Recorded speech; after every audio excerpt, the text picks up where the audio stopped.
Bismillah. Innal hamdalillah wassalatu wassalamu ala rasulillah thumma amma ba'd. Assalamu alaikum wa rahmatullahi ta'ala wa barakatuhu.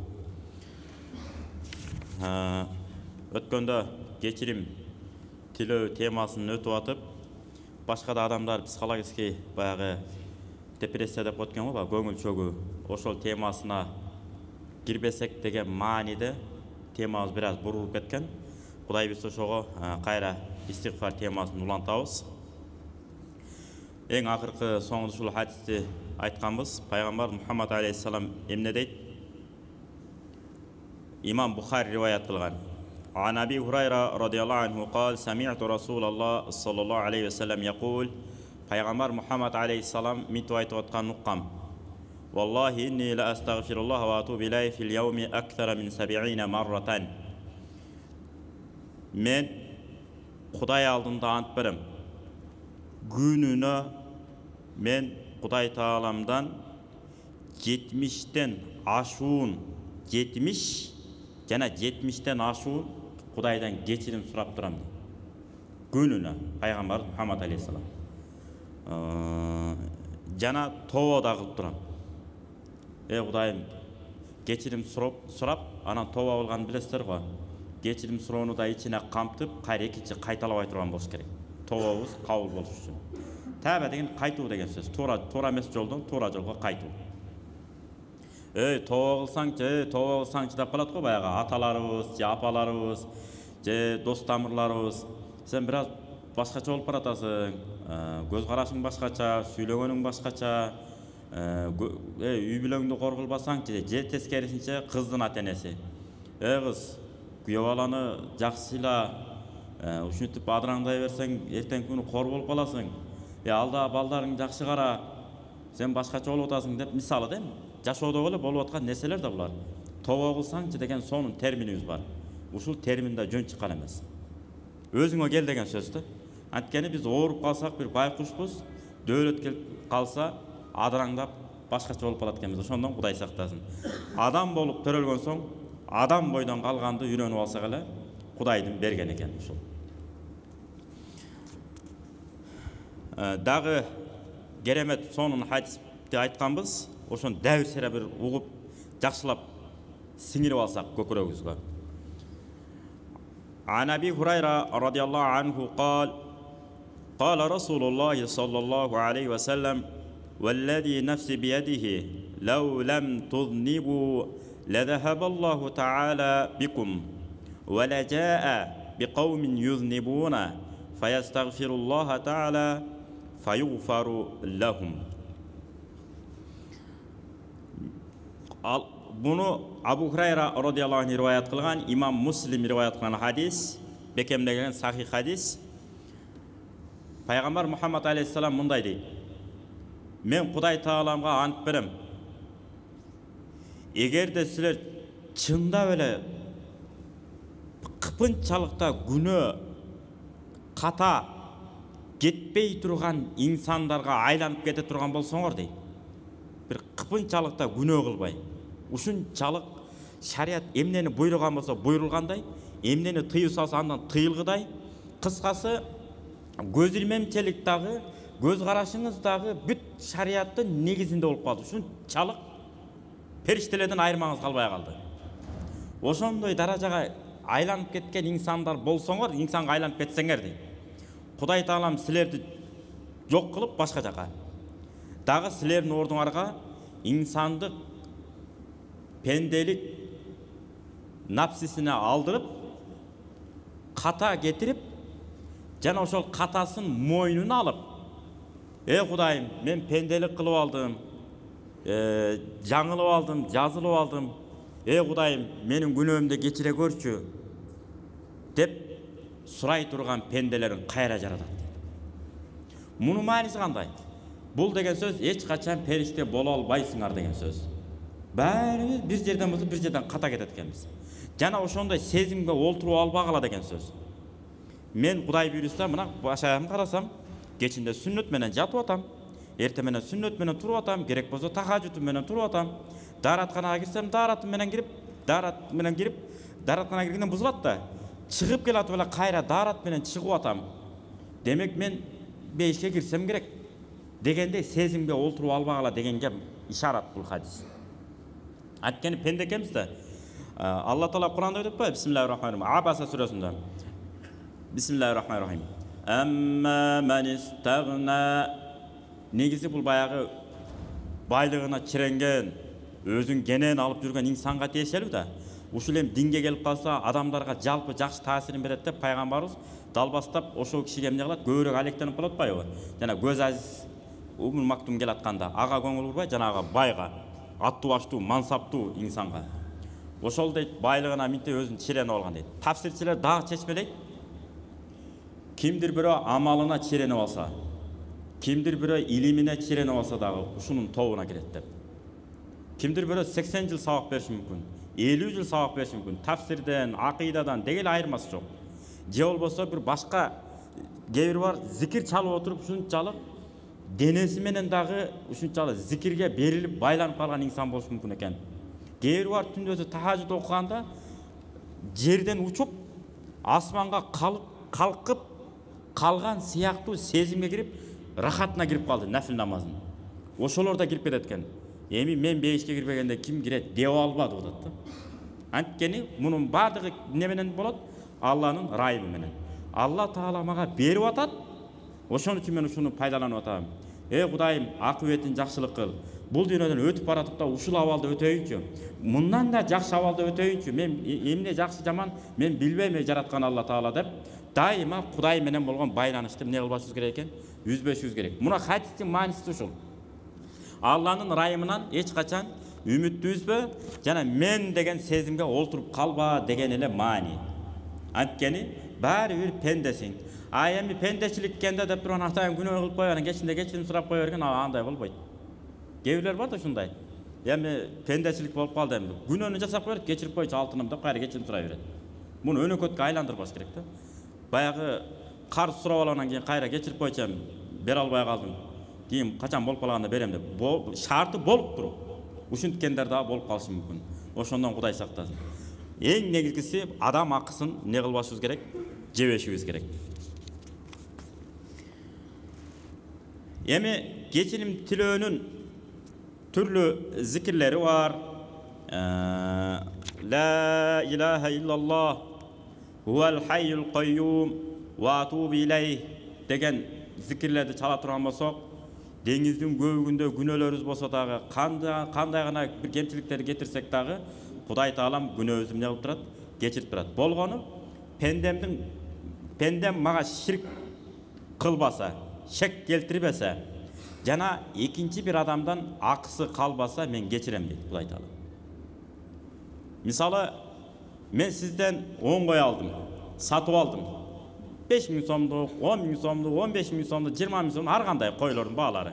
Айтор 10 койду, мен сизге 10 башка баалашып сатып алдым. Анан эми эмне кыласың эми? Акыры аласың да деп туруп атайлап. Бергим келбей атат, деп эле бербей койдум.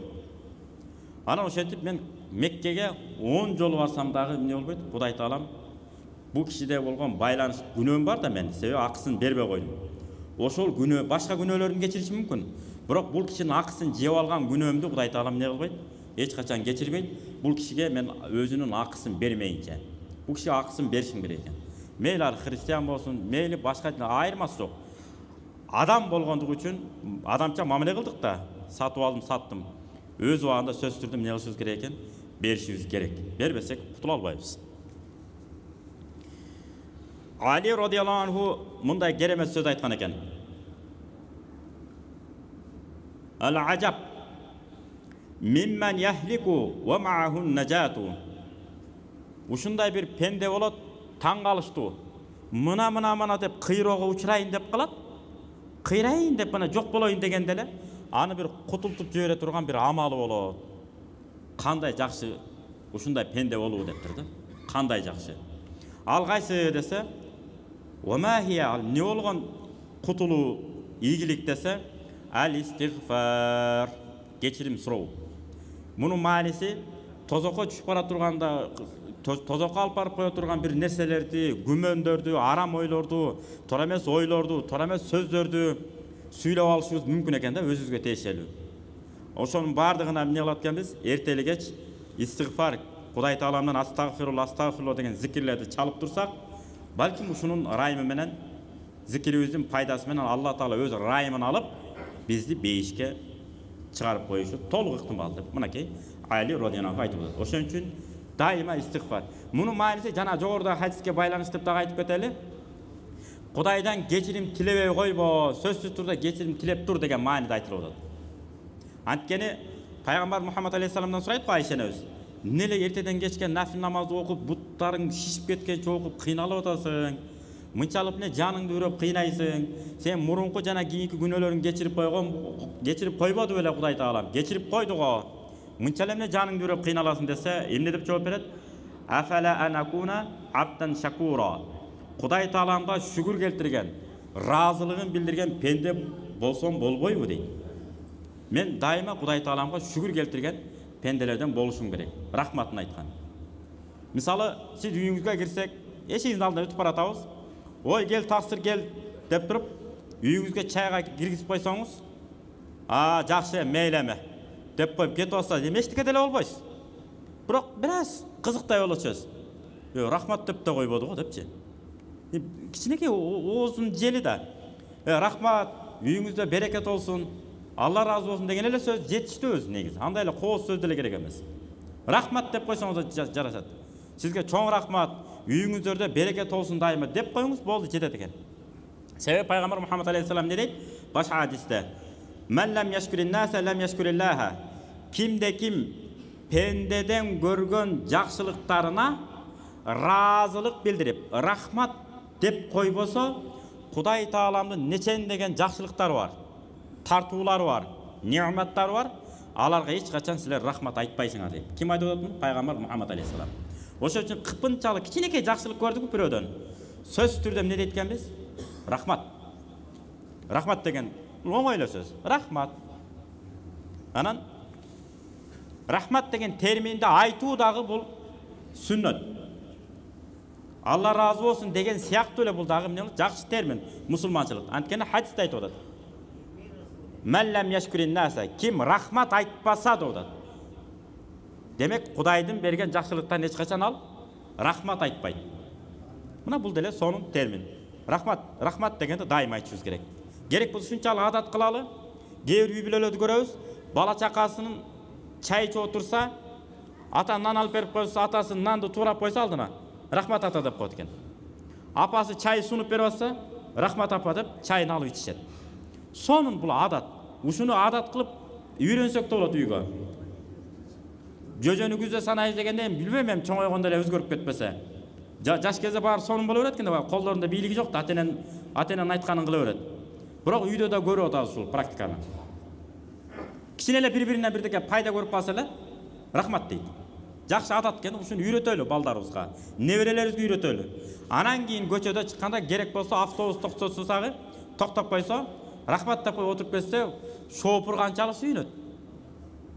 Балким сизге чейин бирөөдөн орой сөз уккан, сиз рахмат деп койгонуңуз үчүн мындай эс ала түшүшү мүмкүн. Жакшы адамдар бар экен депчи. Болбосо жакшы адамдар көп, арасынан бир-экөө чыгып калат да, кээ бирөө. Кыял ошондой. Мен ушундаймын эле дей берет кээ бирөө. Сиз андай болсо, кыялыңызды чыштаңыз нар жака. Биз жаман кыялыбызды бирөөлөр көтөргөнгө милдеттүү эмес. Биздин кыялдарды. Жаман кыял баарында бар. Анын баарын жашырып, кандай эле улуса да уят жок дейт. Даратканага киргенде эки жагыбызды бекитип, этияттанып анан кирип атпайбызбы? Ошол сыяктуу жаман мүнөздү ошондой жашырыш керек экен, колдон келишинче. Жашырып, Кудайым, ушу жаман мүнөздү менден ала көр. Мүнөзүмдү оңдоюнчу, жакшы адам болоюнчу деп ошого умтулушубуз. Ансыз эле өмүр кыска. Убакыт ушундай кыска, тез өтүп кетет. Бири-бирибизди капа кылбай өтүп кеткенге аракет кылалы. Мисалы, сахабалар баары тирүү туруп, пайгамбар Мухаммад алейхиссалам тирүү турганда эч кимиси алдыга озунуп, пайгамбар Мухаммад алейхиссаламдан мурда сөз сүйлөгөн эмес. Жооп да берген эмес. Андан кийин табииндер жүрдү. Сахабалар менен доорлош болгон. Сахабалар тирүү турганда Хасан Басри рахматуллахи алейх, Ибн Мусайяб жананын түрүндөгү толтура аалым табииндер болгон. Бири дагы жооп берген эмес. Сахабалар тирүү турганда. Баргыла Анас радияллаху баргыла, Абдулла деген пайгамбардын кайниси бар радияллаху, ошого баргыла деп бүт качып турган. Анан өмүрүнүн акырында билесиздер, эң көп жашаган сахабалардын бир экөөсү ким? Анас радияллаху анху. Пайгамбардын дуасынын шарапаты менен көп жашаган. Ая узун убакыт жашаган. Ошо сахаба айтат го, биз картайдык. Бүгүндөн баштап исалу ал-Хасан ал-Басрия. Бүгүндөн баштап Хасан Басриден маселе сурагыла. Менден сурабагыла болду дейт. Себеби мен картайдым дейт. Карып калдым. Бир азыркы айткан сөзүм анан унутуп калам деген маанит айтат. Эми карыган ошол экен да. Туура эмес айтып албайын. Бүгүндөн баштап Хасан Басриден сурагыла. Азыр эми арабча билбегени дагы муфти, билгени деле муфти чала билип алганы. Аябай 10 жыл 15 жыл окугандар тек бурчта эле калып калат. Азыр ар бир мечит деп айтпайм, бирок көпчүлүк мечиттер деп да айтпайм, кээ бир мечиттерде пайда боло баштады азыр. Мейли Пакистанда, мейли Индияда, мейли Арабияда 10 жылдап, 15 жылда окуп келген илимдүүлөрдүн артынан жамандап, аны укпа, акыйкатты мына мен сага мен түшүндүрөм дегендер пайда болуп турат. Укпаңыздар. Арабчаны билбейби? Билсе дагы. Ар бир мечиттин өзүнүн имамы бар. Ошо имамдын эле этегин кармай бериңиздер. Кыяматта ошол жооп берет. Эмне үчүн? Бул дагы сүннөт. Имамды гана эрчүү. Ханафи мазхабын ким карманам десе ошондой. Себеби дегенде тартип болот. Бир тартип болот. Эч кандай бузулбайт, түз кетет. Ошол имам ар бир мечиттин имамы деле жок дегенде биз эле коркот да Кудайдан. Кантип эле моюнан бирдекен айта берсин.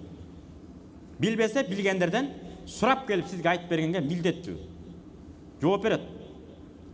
Анткени жана далил келтирип го, дәвр далил келтирип коелук бул боюнча. Ибн Масуд радияллаху анху билесиздер, Иракта турган. Эмне үчүн Иракта Ханафи алымдар көп чыккан десе, Ибн Масуд радияллаху ошол жерде болгон. Ошол жерде өмүр сүргөн. Имам Азам рахматуллахи алейхин далилдери ошо имам Ибн Масуд радияллаху анхудан барган хадистерди. Көбүнчө риваят ушул. Ибн Масуд радияллаху анхудан алган дей берет. Көрдүңүздөр, руя ан Ибн Масуд радияллаху анху дей берген. Ибн Масудтан риваят кылган хадис деп. Ошо Ибн Масуд радияллаху анху ошончо илим даражасына жетсе дагы 7 сахаба болгон, фатва берген. Ошон 7-өнүн бирөөсү Ибн Масуд радияллаху анху болгон. Ошондой даражада, статуста болсо дагы, эмне деген? Кокус менин айткан фатваларым, сөздөрүм, кокус Азирети Умар радияллаху анхуга, мусулмандардын башчысы болгон Азирети Умарга каршы келип калса, токтоосуз менин сөзүмдү ыргыт кыла деген. Мунун мааниси эмне? Мусулмандар баары бир денедей болуш керек деген маани. Бир денеде, бир пикирде. Ошон үчүн балдарыңыздарды илимдүү устаздардан сабак алдырыңыздар. Мына азыр Ислам институт, Ислам университет, Карабалтада Ислам институт, медреселер болуп атат. Илимдүүлөр аябай көп чыгып атат, Кудайга шүгүр. Ошолорду да баары илимдүү устаздарынан сурап, биздин мечитке илимдүү бир устаз берчи, ушундан сабак алалы деп, бирден устаз кармап алсак да болот. Болгону жанагындай шарт. Ошол окуу жайдын мүдүрлөрүнөн сөз байлыгы, китеп окуу маданияты, жана жергиликтүү элдин маданиятын жакшы түшүнгөн бир мугалим бер бизге деш керек. Анткени кээ бир маселелер болот. Бир маселени экинчи, үчүнчү маселеден кийин айта турган маселе болот. Анын баарын чалкем-чаш кылып, аралаштырып ботко айтып берсе анда болбой калат. Өзү Ханафи мазхабында да ушундай. Ар бир алым барган жеринин үрп адатын, каада салтын өздөштүрмөйүнчө ал жерге фатва бергенге болбойт. Шарият эрежени айтканга болбойт. Себеби дегенде сөздү туура эмес жеткирип алышы мүмкүн. Туура эмес айтып алышы мүмкүн. Анткени Али радияллаху анху не деген? Каллимин нас ала кадри уқулихим. Адамдардын аң сезимине жараша сөз сүйлө дейт. Адамдардын аң сезимине жараша сөз сүйлөй албайсызбы, анда сиз сүйлөбөй туруңуз деген сөз. Адамдар биздин деңгээлибизге жараша көтөрүлүш керек деген сөз жок. Адамдардын деңгээл бийик болсо биз бийик жакка чыгышыбыз керек, орто болсо орто жакка келе калыш керек, ылдый болсо ылдый түшө калыш керек экен. Ушундай жашоо. Элдин деңгээли аябай өсүп кеткен болсо, анда аябай өсүп барыш керек өйдө көздөй. Азыр баягында дарат маселелери азыр козголбой калды го. Эч ким сурабай калды. Сүйүнөсүң да. Таксыр мээрим кичине кантип берсе эмне болот деген эми болушу мүмкүн, бирок калбай деле калды андай. Азыр оор маселелерди бере башташты. Элибизде дийни түшүнүк тереңдей баштады деген мааниде айтып атабыз. Шүгүр, Аллага шүгүр. Китеп окуу маданияты өсүп атат барган сайын. Мына Пайгамбар Мухаммад алейхиссалам адамдардын эмес, Mal жануарлардың дағы көңілін қапа қылбаптыр. Урбаптыр. Чапқылабаптыр. Керек болса, bir да риваятта жоқ екен, аялын мындай қылып жыға чапты, анан тоқолота чапты, ырғыта тепті деген жоқ екен. Мына сондықтан пайғамбардың өмір баянын қайра-қайра оқи беришибиз керек. Эми кийинки окуя. Сөз. Qatadata rahmatullahi alayhi'nin керемет сөзі бар екен. Al-Qur'anu yadullukum ala da'ikum wa dawaikum. Amma da'ukum fadh-dhunubu wa amma dawaukum fal-istighfaru. Bilip koyuңуздар дейт. Жалпы мусулмандар айтып атат. Qur'ani Karim силерди дарыланууга же жок болууга жол көрсөтөт дептир. Түшүнбөй калышат. Кандай жок болууга деп. Qur'ani Karim'de hükümler var. Bunu neseni kılba, bunu sen aram bolot. Misal atenenge akşayıp tiktebe degen ayatlar var go. Uf degen söz de aytpa dep. Akşayıp tiktemek dursun, üf degen üçkürük de aytpasыбыз керек. İmam Şafii'den soralып атпайбы?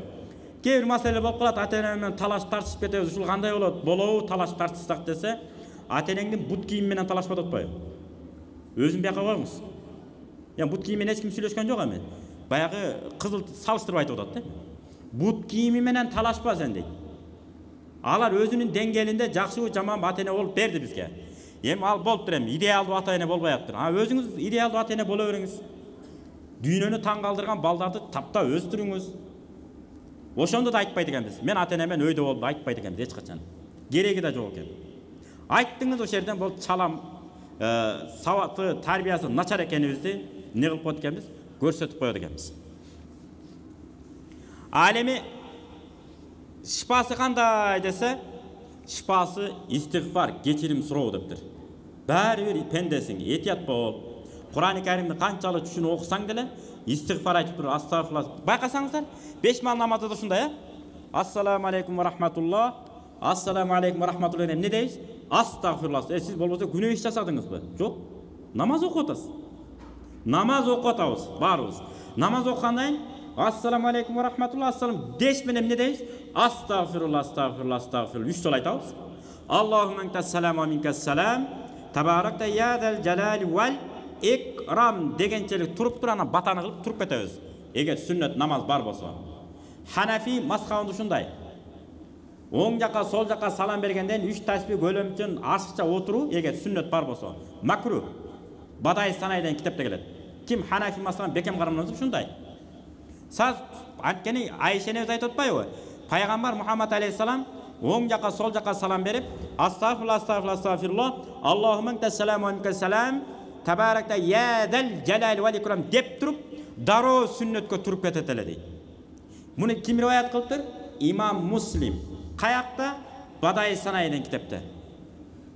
Oşa için daima gevir aytıp kalam go, bir ayda bir, 2 ayda bir aytıp kalam. Gevir tuğanlarga Allah razı olsun. Mağa şoğa moldakelerdi, jalan dalil menen süйлөй турган кылып койду. Каяктан алдыңыз? Кандай далил деп? Туура да бир чети. İslam dini бул жомок эмес. İslam dini jalan dalil менен кетиш керек. Бүт бара так тана. Анан ушинтип айтыптыр дегенде анда токточ кереги жок. Dalil менен кетиш керек. Сонун. Мына ошондой далилдер бар. Анткени арабчаны устазы жок, үйрөнгөн болбойт. Кимде ким устазы жок эле Mito aytılgan son söz var ekan. İlimdi kitapten tüz albagın. Sözsüz türde ustaz arkulu okugun degen ereje var ekan. Uşuga okuya, dalil bir iki okuya var, kızık okuya bro.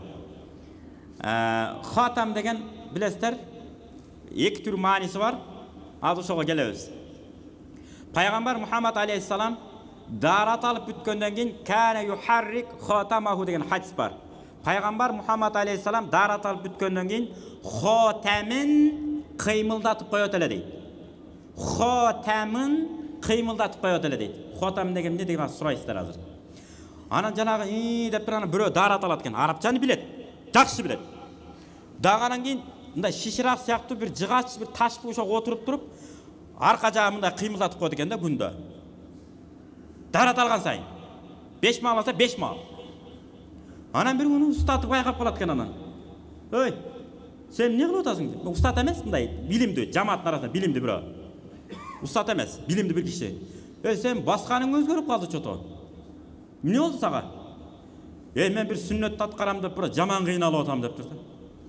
Эмне болгон сүннөт десе, ой мен дарат алган сайын пайгамбардын арт жагында кыймылдатып койчу экен го. Бат катуу нерсеге такап туруп анан нарёр ыйкаш керек экен. Кана каяктан алдың десе, мына хадис турбайбы дейт. Пайгамбар Мухаммад алейхиссалам дарат алып бүткөндө кана юхаррик хатамаху деп атат. Ал жерде туура хатам деген арка жак. Глушитель деп коет го, ошол арка жак дегенде мааниси бар. Бир нерсенин арты. Бирок ал жерде шакек дегенде маани бар го. Ал маани эмес, шакек колунда шакегин кыймылдатат эле деген. Мен аны кактан билейин, мен тиги арка жагын кыймылдатат экен деп түшүнүп алып турум дейт. Көрдүң, ошон үчүн устаздан сабак ал деген экен. Устаз жок ушундай болот экен. Арабча билсе дагы. Арабча билбегендерге такыр сөз кылбай эле коюш керек. Укпаңыздар алар. Бирөөнү жамандап баштадыбы? Кечирип кой деңиз. Сен өзүңдү оңдоп ал биринчи деш керек. Илимдүү аалымдарды жамандап баштаса. Атайын дин душмандары пайда болду азыр. Илимдүүлөрдү атайын аркасынан сөз жүгүртүп койду. Эмне кереги бар дейм да, гыйбат кылып бирөөнү. Өзүбүз оңдойлу, илим үйрөн. Арабча Кур'ан окуган билесиңби десем, жок билбейм дейт. Анда эмне үйрөнбөйсүң? Үйрөнбөйсүң бияка. Убактым жок дейт. Анда эмне ушактаган убактың барбы дедим мен. Башка элем жок, эмне дейсиң? Бооруңа ачып. Аны да жектеп жаман көрбөш керек. Пенде. Дәвр окуя. Арабча устаздан сабак албагандын натыйжасы. Ушу менен сөзүмдү жыйынтыктайм.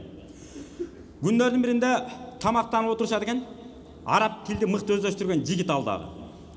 Анан досу болуп отуруп калса, кара кесек анан кийин май менен ет келет экен.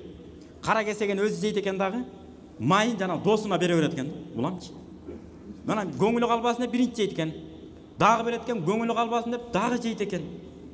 Анан үчүнчүсүнөн кийин болду эми жетет десе, сен эмнеге пайгамбар сүннөтүн аткарбайсың дейт экен да. Эмне болду десе, пайгамбар Мухаммад алейхиссалам ла яратту ад-духун дейт. Пайгамбар Мухаммад алейхиссалам духунду кайтарган эмес дейт. Духунга отказ берген эмес. Бүгүн көчө тил менен айтканда, орусча айтканда. Духун деген эмне дейт? Духун деген билесиң го дейт. Май дейт. Ал май эмес. Ооба дейт. Май дегенде мааниси бар. Бирок мына хадистен максат ал атыр деген. Илгери атырлар май менен болгон. Майлуу атыр болгон. Сен болсо тамак еттин майын айтып атасың. Еттин майы эмес. Себине турган атырды айткан. Анда көрөп атыр бер, май бергенден көрөк деп күлгөн экен да. Көрсөң, ошондуктан бир устаздын этегин кармаш керек. Аны сыңары ар бир мечиттин жаманбы жакшы бир имамы бар. Имамдын гана этегин кармаш керек. Болду. Калганы келет кетет, болду алар. Жооп бербейт алар. Мурунда ушинтип Али радияллаху менен Муавия радияллаху анху эмне кылган? Экөөнү кагыштырган, үчүнчү күчтөр келип атайын кайрап кое берген. Тетигине карасаң мындай, муну карасаң мындай деп атайын бири-бирине салып кое берет экен. Ошон үчүн Хасан Басри рахматуллахи эмне деп айткан? Ахлакатмал уджмату. Мусулмандарды араб тилин тантыр тунтур сүйлөгөндөр талкалады дейт. Арабча билбегенде ала жүндө сөз да кылгыс келбей койду. Ошон үчүн сөзүмдүн жыйынтыгы ушул: өзүбүздү жакшы карайлы. Позитивдүү жүргөндү үйрөнөлү. Гүлүп жайнап жылмайып садака деп атпайбы? Жылмайып жүргөндү үйрөнөлү. Ибн Аббас радияллаху сөзү. Мен аялым үчүн сулууланып чек-чейип чыкып жүргөндү жакшы көрөм. Кандай эле аялым мен үчүн сулууланып чек-чейип жүрүшүн жакшы көргөнүмдөй деген экен. Ошон үчүн биз талап кыла беребиз, аялыбыз эрте менен эрте тишин жууса экен, кечинде жууп жатса экен, кийген халаттары тамакчыттанбай чек-чейип мына жашнакай кийинип жүрсө экен дейбиз го баарыбыз эле. Аялдарыбыз да бизди ошондой көргүсү келет экен. Насвай жыттанып турушубузду, тамеки жыттанып турушубузду каалабайт экен. Тишибизди бир жумада бир эмес, күнүнө жууп турушубузду каалайт экен алар дагы. Шарият ушул да. Көңүл айланып кетпеш керек экен да. Амин. Алла Таала баарыбыздын жүзүбүздү жарык кылсын. Тиштерибизди кандай таза кармагандай, сүйлөй турган сөзүбүздү дагы ундун кебегин элеп кебегин алып койгондой, сөзүбүздү да ээлегенге мына акылыбыз элек болуп берсе экен. Эки дүнө жүзүбүз жарык болсо экен. Мынакей мамлекетибиздин башында турган жетекчилерибиздин ар бир сүйлөгөн сөзү, кылган иштери, колгон колдору дагы аманат катары жооп бере турган жетекчилерге айланса экен. Кыяматта бул дүйнөдө кантип жооп берем дей турган жетекчилерден болсо экен. Алдыңкы колдон үстүнкү кол жакшы дегендей, мамлекетибиздин колу дүйнөсүндө эң алдыңкы өскөн өлкөлөрдүн 10 өлкө болсо ошонун бирине айланса экен. Элибизден жерибизден аалымдар, каарлар чыксын. Дайыма истигфар, кечирим сурап жана истигфар менен айлектенип пайдалуу иш жасаган момундардан болууну ар бирибизге насип кылсын. Амин. Аллаху акбар. Ассаламу алейкум ва рахматуллахи ва баракатух.